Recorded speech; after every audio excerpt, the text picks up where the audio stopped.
Hello student, good morning.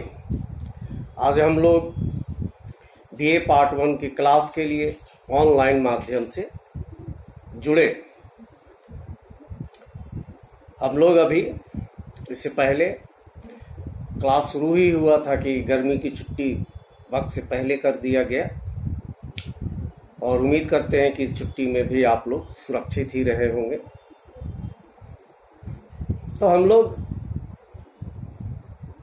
गर्मी की छुट्टी से पहले जो पढ़ रहे थे, अगला जो क्लास हम लोगों ने किया था उसमें क्या था, स्विट्जरलैंड की संघीय सरकार के बारे में हम लोग जानने की कोशिश कर रहे थे, जिसमें हम लोगों ने उनका परिचय, इंट्रोडक्शन और कंपोजिशन यानी कि संरचना या संगठन के बारे में हम लोगों ने जाना। जिसमें क्या था कि स्विट्जरलैंड की शासन जो प्रणाली है, ना तो वो अध्यक्षीय है और ना ही संसदीय, बल्कि दोनों का मिश्रण है। और आमतौर पर जो कहा जाता है कि एक तय निश्चित नेतृत्व में कार्यपालिका जो होती है वो काम सही ढंग से करती है, लेकिन इस धारणा को उलट वो एक बहुल कार्यपालिका होते हुए भी अपने कामों को सही ढंग से अंजाम देते चली आ रही है। और हम लोगों ने देखा कि उसका संगठन में देखे क्या, उसके संविधान की 174 आर्टिकल 174 में कहा गया कि 7 सदस्यों वाली एक परिषद होगी, जिसका निर्वाचन संघीय संसद अपनी संयुक्त अधिवेशन में करेगा। और सबसे बड़ी बात यह है उसमें क्या कि उसके जो 3 बड़े राज्य बर्न, ज्यूरिच और बाउ थे, उसमें हमेशा इन 3 राज्यों के व्यक्तियों का प्रतिनिधित्व होता ही होता है। और साथ में क्या है, आमतौर पर सब जगह जिस पार्टी की सरकार होती है उनके लोगों को ही सरकार में शामिल किया जाता है, लेकिन यहाँ क्या है कि सभी प्रमुख राजनीतिक दल के सदस्यों को भी उस 7 सदस्यों वाली परिषद यानी कि संघीय कार्यपालिका में जगह दी जाती है। ये हम लोगों ने पहले जाना था। अब हम लोग बात करते हैं इसकी संघीय सरकार या कार्यपालिका के कार्यकाल के बारे में, टेन्यूर के बारे में। संघीय सरकार का कार्यकाल 4 वर्ष तय किया गया है, लेकिन इसके साथ ही यह प्रतिनिधि सभा के कार्यकाल पर निर्भर करता है। यह आमतौर पर सभी जगह के व्यवस्थापिका पर ही निर्भर होता है।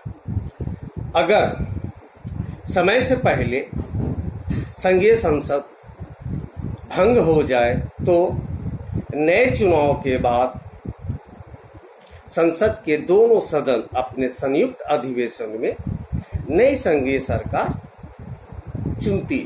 मृत्यु, त्याग पत्र या अन्य कारणों से संघीय सरकार का कोई स्थान खाली हो जाए तो संघीय संसद अपने अधिवेशन में शेष अवधि यानी कि बचे हुए समय के लिए किसी नए व्यक्ति की चुनाव करती है। संघीय सरकार के सदस्यों को दोबारा चुनाव पर कोई प्रतिबंध नहीं। अब सिंपल सी बात है, कार्यकाल 4 साल की है। संघीय संसद पर भी निर्भर करती, समय से पहले भंग हो जाए तो नया चुनाव के बाद नए संघीय परिषद के सदस्य चुने जाते हैं, या कोई त्याग पत्र दे दे, मृत्यु हो जाए या अन्य किसी कारण से, और इनके दोबारा निर्वाचन पर कोई प्रतिबंध नहीं है। अब बात करते हैं हम लोग संघीय सरकार के सदस्यों की विशेषाधिकार, वेतन, उन्मुक्तियां, प्रिविलेजेस के बारे में। संघीय सरकार के सदस्यों का वेतन संघीय संसद के द्वारा तय किया जाता है। यह आमतौर पर सभी जगह होते हैं। संघीय सरकार के सदस्यों को वेतन अन्य देशों के मंत्रियों से बहुत कम है। अगर वे 10 वर्ष तक यानी 10 साल तक परिषद के सदस्य रह चुके हैं तो उन्हें पेंशन दिया जाता है, जो वेतन के 40 से 60% तक के बीच होता है। संघीय सरकार के सदस्यों को वही विशेषाधिकार प्राप्त है जो संघीय संसद के सदस्यों को प्राप्त होती है। अपने कार्यकाल में संघीय सरकार के सभी सदस्य सैनिक सेवा से मुक्त हैं। स्विट्जरलैंड में एक नियम है कि हर नागरिक को कुछ दिनों के लिए सैनिक ट्रेनिंग लेना अनिवार्य होता है, तो जब तक वो संघीय सरकार के अगर सदस्य तब तक वो उनसे मुक्त होते हैं और उनके विरुद्ध कोई मुकदमा नहीं चलाया जा सकता। ये सब जगह है। अब बात करते हैं हम लोग उसके अध्यक्ष और उपाध्यक्ष। संघीय संसद के दोनों सदन अपनी एक संयुक्त बैठक में संघीय सरकार के सदस्यों में से ही एक अध्यक्ष तथा एक उपाध्यक्ष एक वर्ष के लिए चुनाव करते हैं।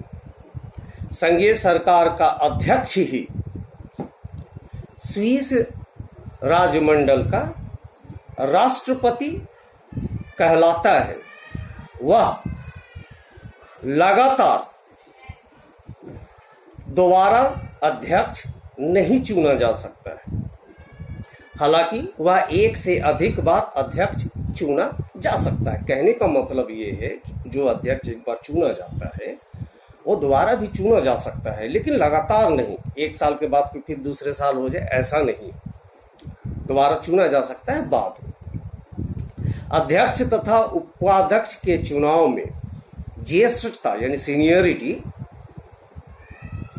के नियम का ध्यान रखा जाता है। यानी कि अगर कोई संघीय सरकार में 7 सदस्यों को चुना जाता है तो उसमें जो सबसे सीनियर होते हैं उनको अध्यक्ष बनाया जाता है।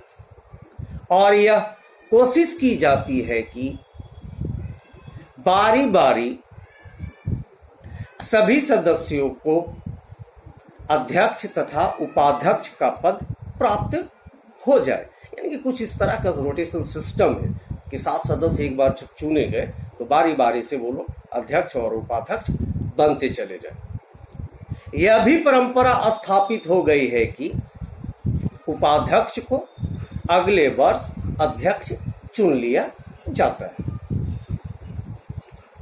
उपाध्यक्ष अन्य सदस्यों की तरह ही एक विभाग का प्रमुख होता है और अध्यक्ष की गैर मौजूदगी में अध्यक्ष या राष्ट्रपति पद पर काम करता है। अध्यक्ष को अगले वर्ष उपाध्यक्ष